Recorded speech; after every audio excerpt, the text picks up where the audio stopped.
Okay, everybody, welcome back to the Lech Dich Matzah podcast. We continue with the Pele Yoeitz. We are on page 361 in the art scroll. We are on day 137 of Hachzik.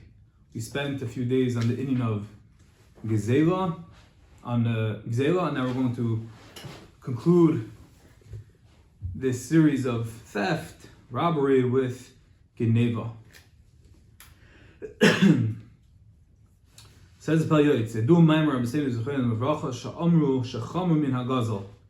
we're familiar with the teaching. Gemara Bava Kama says that theft is worse than robbery. Theft is Ganev, we're learning now, and Gezela is robbery. Why?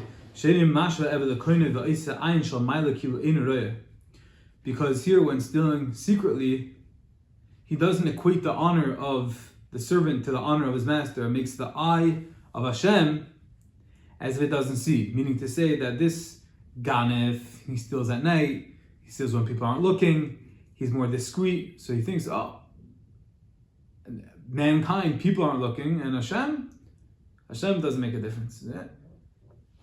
As opposed to the Gazlan, we're not recommending he should be either Chas v'Shalom, but the Gazlan, he's at least not afraid of mankind. So at least mankind, people, and Hashem are on the same level. He says, okay, people see, Hashem sees, but I just don't care. I'm fearless. I just don't care. So the Ganev, the fact that he's doing it quietly in the middle of the night, and he doesn't want anyone seeing, coming in the back door, slipping in. So he's saying, I'm afraid of people, but it's a deliberate statement that he Pasha doesn't care about Hashem. How much we have to warn everyone to ensure that young and old are instructed to the gravity of this. For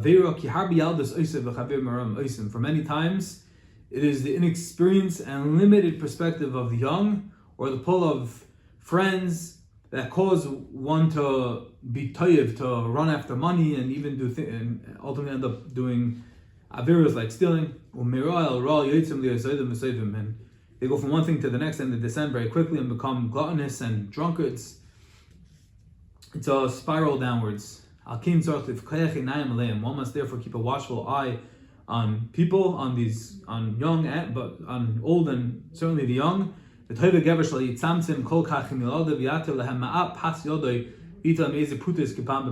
important that one is not excessively stingy with his children, and he opens up his hand to show that people give and you don't have to steal from people. So they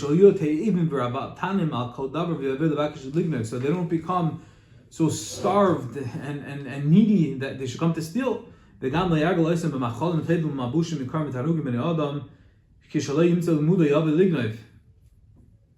the same time, yes, you should give them and you should open your hand, but you don't have to give them exquisite clothing or luxuries. So they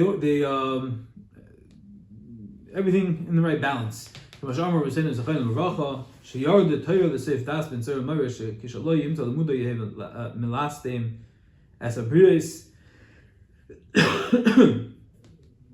he quotes a story. There was a story that had been told regarding a certain Talmid Chacham whose father was accustomed to giving him luxuries.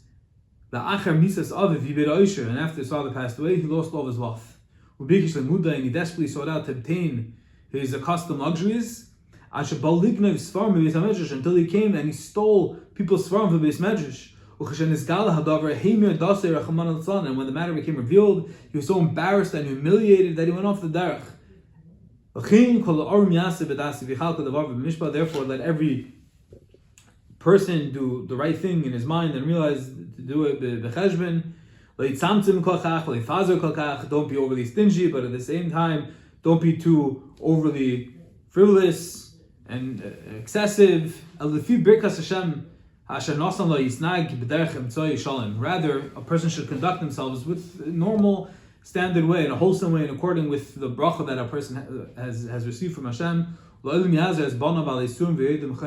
a person should always make his children well aware of what is asr and what is mutter, and teach them the severity of the sins.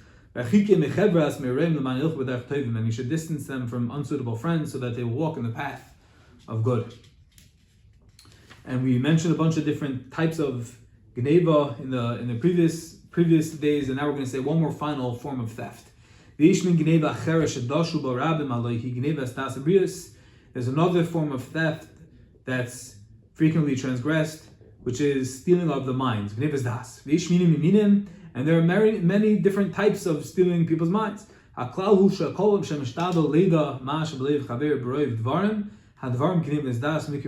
general rule is that whenever one attempts to discover through excessive conversation what his friend is thinking in his heart, but he doesn't wish to divulge, so you're prying in and you're setting things up and you're manipulating him, that's called Ganevas Das.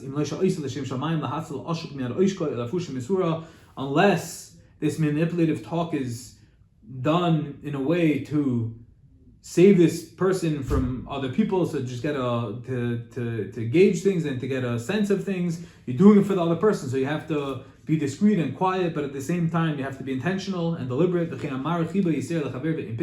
Similarly, if one gives great affection to his friend, but he knows that he's just using him, all these things are not aligned, and they're called stealing of the mind. And all these forms must be avoided, and he who walks with wholesomeness will walk securely.